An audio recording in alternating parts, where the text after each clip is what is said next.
Assalamualaikum warahmatullahi wabarakatuh. Untuk hari ini, cikgu akan terangkan tentang pengoksidaan dan penurunan dari segi pemindahan elektron, iaitu cikgu akan terangkan tentang tube U, pemindahan elektron pada suatu jarak. Cikgu akan terangkan tentang setengah persamaan untuk pengoksidaan dan penurunan bagi aktiviti amali 1A. Dan juga cikgu akan terangkan apa itu ejen pengoksidaan dan ejen penurunan.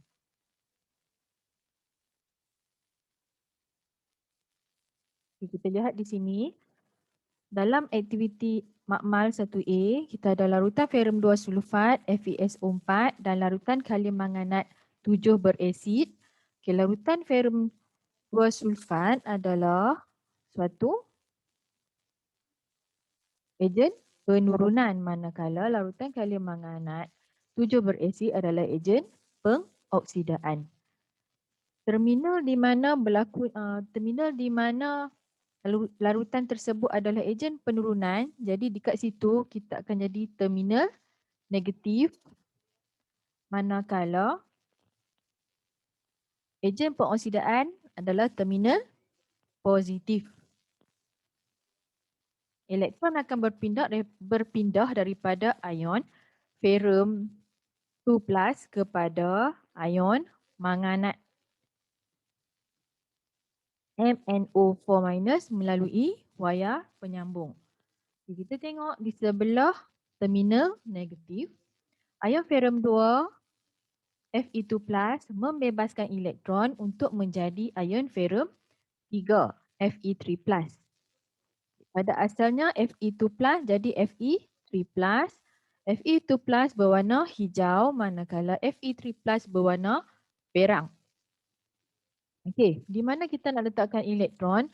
Okay, elektron kamu tambahkan dekat ion yang ada nombor pengoksidaan yang lebih banyak, ataupun kita tengok charge yang lebih banyak. Okay, di sini nombor pengoksidaan untuk Fe2+ adalah +2, manakala nombor pengoksidaan bagi Fe3+ adalah +3. Jadi mana yang lebih banyak? Ini kan. Jadi kita tambahkan elektron dekat tempat yang lebih banyak. Jadi 3, ini 2, ini 3. Jadi kita kena tambah satu elektron supaya dua-dua belah ni, dua-dua bahagian ni sama nilai charge pengoksidaannya, sama nombor pengoksidaannya. Jadi disebab itulah elektron ada di sini. Okay, kita beralih kepada kalium manganat KMnO4. Okay. Bagaimana nak hasilkan MnO4- tambah 8H+ ni, saya akan terangkan dekat slide seterusnya.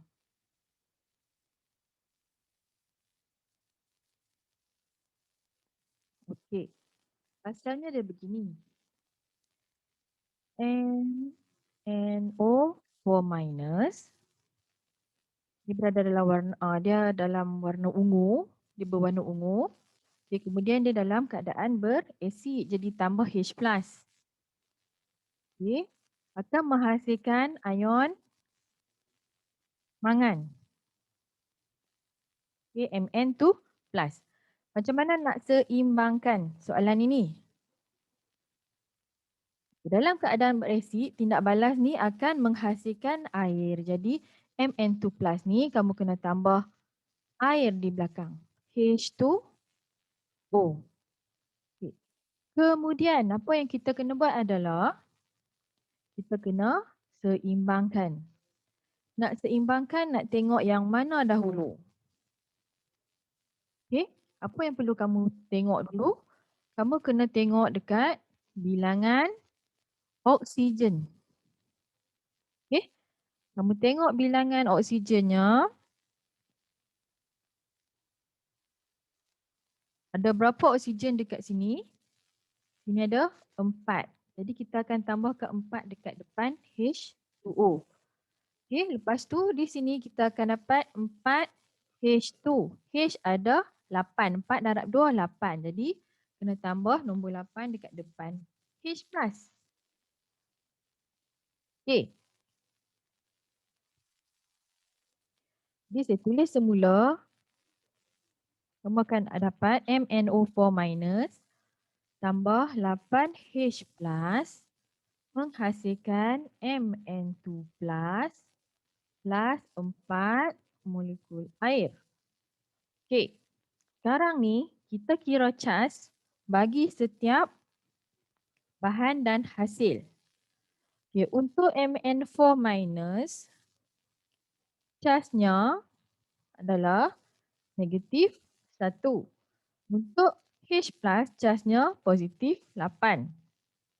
Mn2 plus, casnya positif 2. Molekul air sebabkan molekul dia adalah kosong. Jadi sini kosong. Ya, hasil jumlah cas dekat sebelah bahan ini adalah negatif 1 tambah 8 dapat 8 tolak 1, 7. Okay. Di bahagian hasil, positif 2 tambah kosong dapat positif 2. Okay. Kamu tengok di sini, mana yang lebih besar nilai dia? 7 atau 2? Jadi yang lebih besar adalah 7. Maka kita kena tambah elektron dekat sebelah bahan tindak balas. Okay, berapa elektron yang kita kena tambah? Okay, sini ada 7, ini ada 2. Jadi 7 tolak berapa dapat 2. Kita kena tolak 5 dapat 2. Jadi kita kena tambah 5 elektron. Cikgu akan tulis semula. Kamu akan dapat MnO4 minus tambah 8H plus tambah 5 elektron menghasilkan Mn2 plus 4H2O. Okay, selesai. Sebab dua-dua bahagian charge-nya dah sama.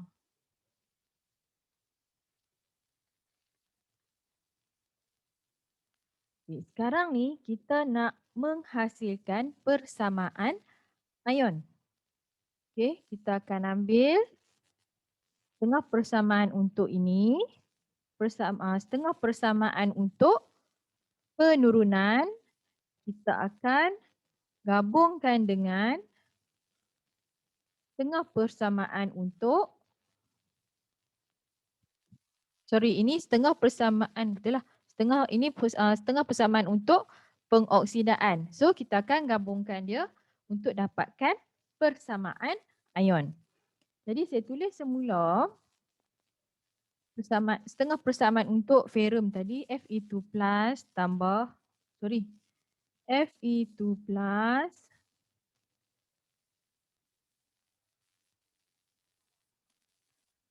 menghasilkan Fe3 plus tambah elektron. Ini saya ambil daripada tadi je. MnO4 minus tambah 8H plus tambah 5 elektron menghasilkan Mn2 plus tambah 4H2O. Okey. Ini jadi setengah persamaan yang pertama, setengah persamaan yang kedua. Okey. Sekarang kita nak buat apa? Kita kena pastikan bilangan elektron pada persamaan 1 dan 2 adalah sama. Jadi dekat sini elektronnya hilang semua. Okey. Dekat sini elektronnya ada 1, ini elektronnya ada 5. Macam mana nak bagi sama? Yang 1 ni kita kena darab dengan 5. Kena darab dengan 5. Jadi kita akan dapat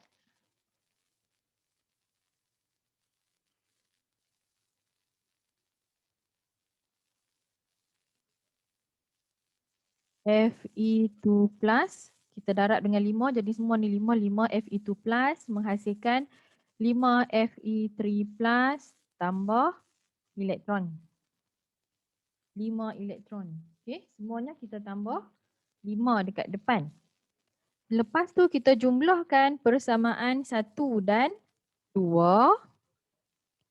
Okey, kita jumlahkan dia. Kita tulis je balik semua yang ada.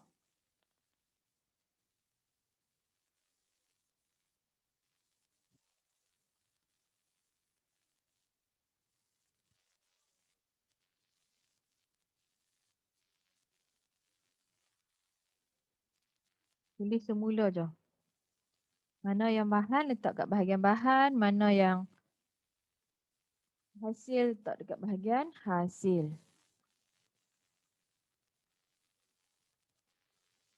Okey, sekarang kamu tengok apa yang sama dekat kedua-dua bahagian ni. 5Fe2 plus tak sama. Okey, apa yang sama? Bilangan elektronnya adalah sama dekat bahagian bahan dengan hasil. Jadi 5 elektron ni kita boleh cancelkan dia dan terhasillah persamaan ion kita. Okey, saya akan tuliskan persamaan ion yang baru dekat bawah ni, iaitu kamu salin je balik semua balik. F5Fe2 plus tambah MnO4 minus tambah 8H plus menghasilkan 5Fe3 plus tambah Mn2 plus tambah 4H2O. Okey, namanya persamaan ion. Okey, selesai. Okey. Lepas ini cikgu akan ajar tentang ejen pengoksidaan dan ejen penurunan.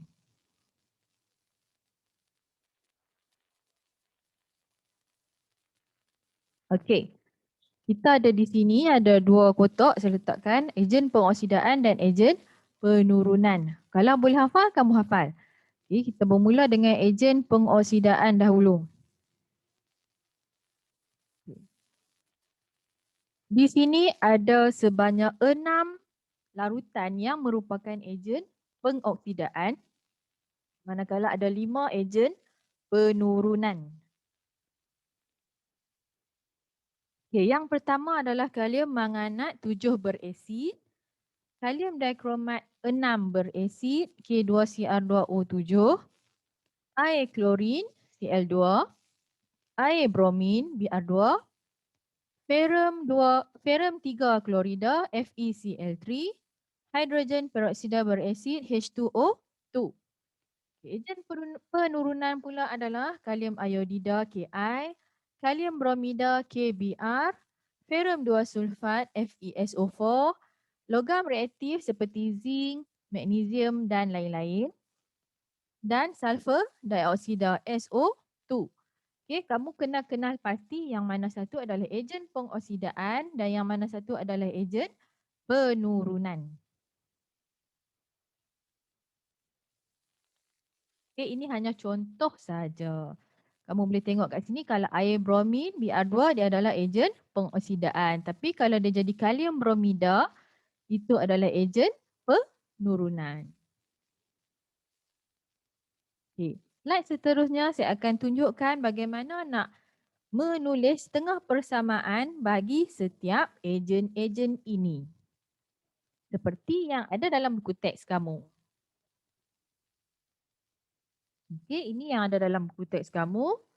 Okay, saya akan explain satu persatu macam mana nak mendapatkan setengah persamaan. Okay, untuk yang pertama, kalium manganat 7 beresid. Saya dah terangkan di slide yang sebelumnya. Okay, sekarang saya akan terangkan tentang kalium dikromat beresid dan sehinggalah sulfur dioksida. Okay, kita mulakan dengan kalium dikromat 6 beresid dahulu.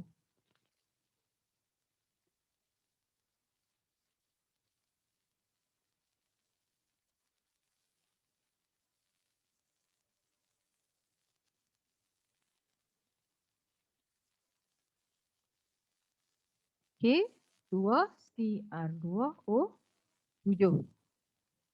Okay, apakah ion untuk dikromat? Ionnya adalah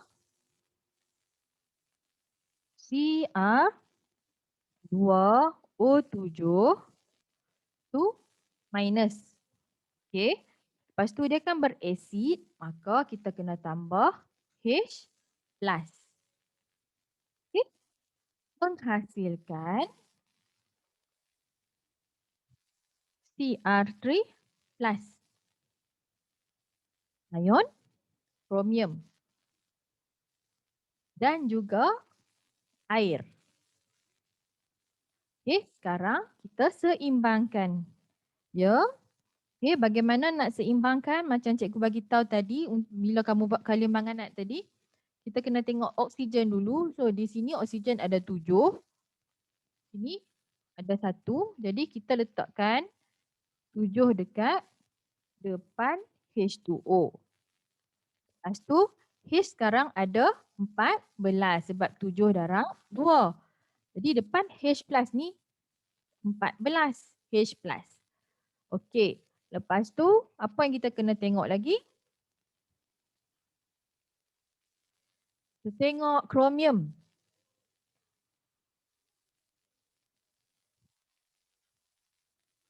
Kromium Cr2. Jadi kita kena letak 2 dekat sini. 2 Cr3+. Okay, kita cek lagi sekali betul ke? Cr ada 2, okay 2 betul. O 7, betul. O ada 7, H ada 14, 7 ada 2, 14. Okey, betul. Okay, sekarang kita kena samakan cas untuk kedua-dua bahagian. Kita tengok casnya. Yang ini negatif 2, cikgu tukar warna pen.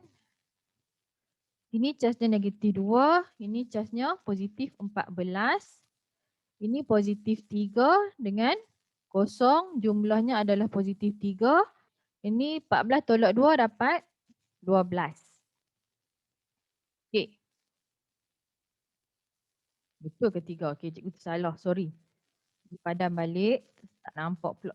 2 darab 3 jadi 6. Okay, so positif 6, sini positif 6.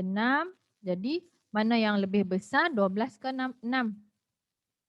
12 lagi besar kan? Jadi kat sini lah kita kena tambah elektron.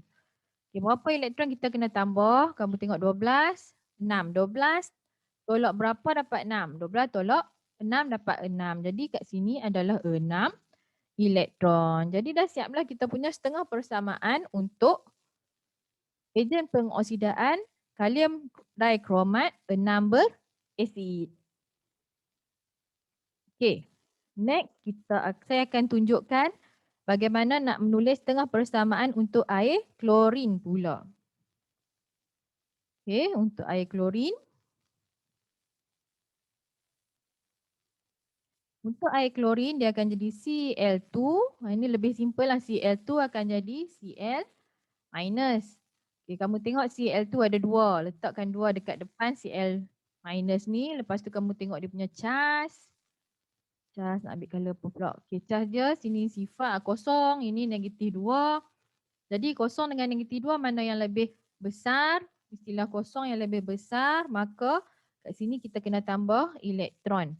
Nak tambah berapa elektron? Kosong tolak berapa dapat negatif 2? Kosong tolak 2. Jadi tambah 2 elektron dekat sini. Okey. Dah selesai.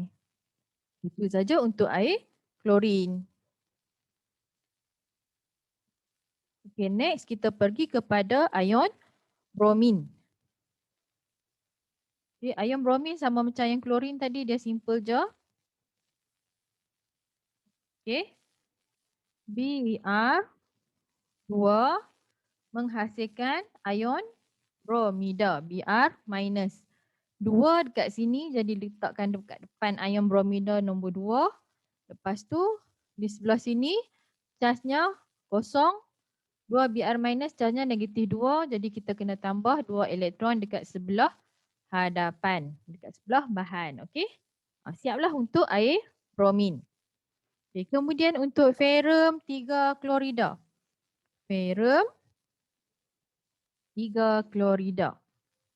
Okey. Untuk ferrum 3 klorida bermaksud, kenapa ada 3 ni? Bermaksud ini adalah ferrum 3+. Sorry, terhilang. Ini adalah ferrum 3+. Selalunya dia akan jadi ferrum 2+. Dia takkan jadi ferrum 4+. Tak ada. Fe3+ kepada Fe2+. Kalau Fe2+, dia akan jadi Fe3+. Ini Fe3+, dia akan jadi Fe2+.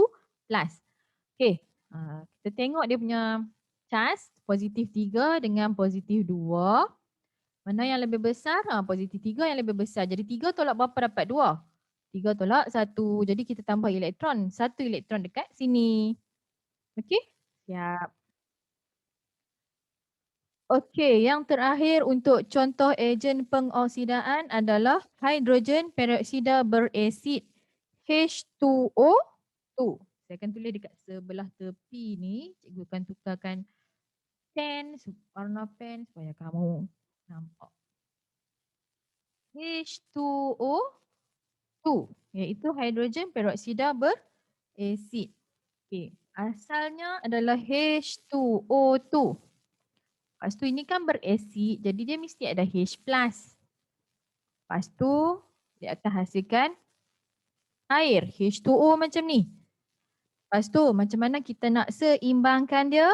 Macam cikgu cakap tadi, tengok oksigen. Sekarang oksigen ada 2, letakkan 2 di depan H2O. Okey, sekarang H kita ada 4. 2 darab 2, 4. Jadi kat sini dah ada 2. H dah ada 2. Sini baru ada 1. Letakkan 2 dekat depan H+. Okey. Sekarang yang ni dah seimbang. Cuma kita nak tengok berapa elektron yang kita kena tambah. Okay, berapa elektron kita kena tambah? Okay, H2O2 ni adalah molekul, maka kosong. Ni plus 2. Yang ini pun kosong juga. Jadi mana yang lebih besar? Hasil tambah ni jadi plus 2 jadi kosong. Mana yang lebih besar? Positif 2 ni lagi besar. Jadi kita kena tambah elektron dekat sebelah bahan tindak balas. Jadi 2 kosong. 2 tak tolak berapa dapat kosong? 2 tolak 2. Jadi tambahlah dekat sini 2 elektron. Okey. Selesai untuk ejen pengoksidaan. Jadi saya dah tunjuk kat kamu. Tadi setengah persamaan untuk kalium manganat 7 berasid. Kalium dikromat 6 berasid, air klorin, air bromin, ferum 3 klorida dan juga hidrogen peroksida berasid. Okey, sekarang saya nak tunjukkan contoh ejen penurunan pula. Okey, kita mulakan dengan kalium iodida. Itu ejen penurunan. Okey. Kalium iodida. I. Kan K yang ada dalam setengah persamaan kita, yang ada dalam persamaan kita adalah ion iodida. Iaitu I minus. Akan menghasilkan I2, iodin. Sekarang ni kita samakan, seimbangkan dulu. I ini ada 1, ini ada 2, jadi letakkan 2 di depan ini. Kemudian macam tadilah kita tengok dia punya cas. Sini negatif 2, sebelah belakang ni kosong. Jadi yang mana lebih besar? Kosong ke negatif 2? Kosong ni yang lebih besar. Maka elektron kita kena letakkan di sebelah, di dekat I2. Okey, jadi kat sini kamu tulis I2 tambah berapa elektron? 2 elektron. Okey, dah seimbang. Kemudian kita beralih kepada kalium bromida pula. Okey, KBr. Okey. Br minus menjadi Br2. Dia sama macam iodin tadi. So saya tak payah explain kot. 2 sini, lepas tu sini negatif 2, kosong. Jadi kosong lebih besar, kita tambah elektron dekat sini, tambah 2 elektron. Okey, siap. Kemudian kita ada ferum 2 sulfat. Saya tulis kat tepi ni je. Ferum 2 sulfat. Okay, ferum 2 sulfat bermaksud Fe2 plus menjadi Fe3 plus. Kita cek dulu charge-nya. Belah sini positif 2, sebelah belakang ni positif 3. Mana yang lebih besar? Positif 3 tu lebih besar. Maka kita tambah elektron dekat sebelah belakang. Okey, dah siap. Okey, itu untuk ferum 2 sulfat. Kemudian kita bagi kepada logam reaktif, contohnya zinc. Contoh zinc. Dia mungkin boleh jadi logam magnesium, logam kuprum, tapi kita guna logam zinc sekarang. Okay, zinc Asalnya logam, kemudian dia akan jadi ion. Okay, zinc kalau logam, charge-nya kosong. Ion zinc positif 2. Mana yang lebih besar, positif 2 ni, maka elektron kita kena letak di sebelah sini. Tambah 2 elektron. Okay. Yang terakhir. Yang terakhir. Slide dah habis, saya tulis kat bawah ni lah. Okay, saya gunakan pen color hijau pula. Yang terakhir kita ada sulfur dioksida, SO2. Okay, macam mana ni? Okay, SO2 dalam bentuk gas. Dalam bentuk gas. Tambah dengan air akan menghasilkan SO42 minus tambah ion H plus. Okay. Cikgu akan ajar macam mana nak seimbangkan. Kamu tengok oksigen dekat sini ada 4. Maka dekat depan H2O ni kamu, tak boleh letak 4 sebab sini pun ada 2. Jadi sini dah ada 2, sini baru ada 1. Kita letak 2 dekat depan ni. Okay, jadi oksigen kita dah cukup. Kita tengok hidrogen pula. Hidrogen kita ada 4. 2 darab 2, 4. Jadi depan H plus ni tulis nombor 4. Okay. Yang terakhir kita tengok elektron. Okay, kita tengok elektron dia. Saya tukar pen. Kalau merah pula. Kalau ini gas kosong, cecair pun kosong. SO42 minus negatif 2. 4H plus positif 4. Jadi kalau tambah dua-dua ni dapat 4 tolak 2. Positif 2. Kosong tambah kosong, kosong. Jadi siapa yang lebih besar? Ini lebih besar. Maka kat sini kita kena tambah 2 elektron. Okey. Jadi inilah semua. Inilah tengah persamaan untuk ejen penurunan. Jadi saya harap kamu boleh kenal pasti yang mana satu ejen pengoksidaan dan ejen penurunan, dan juga kamu boleh tak mengenal pasti dan boleh menulis tengah persamaan untuk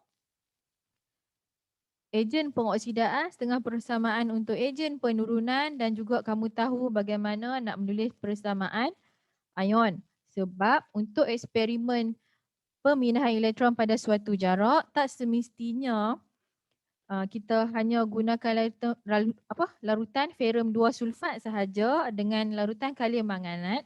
Mungkin kita akan boleh guna juga semua ni, cuma pastikan dekat tube U tu sebelah bahagian ada ejen pengoksidaan dan sebelah bahagian lagi ada ejen penurunan. Okay, itu saja untuk hari ini. Harap kamu faham. Okay. Assalamualaikum. Salam sejahtera. Bye-bye.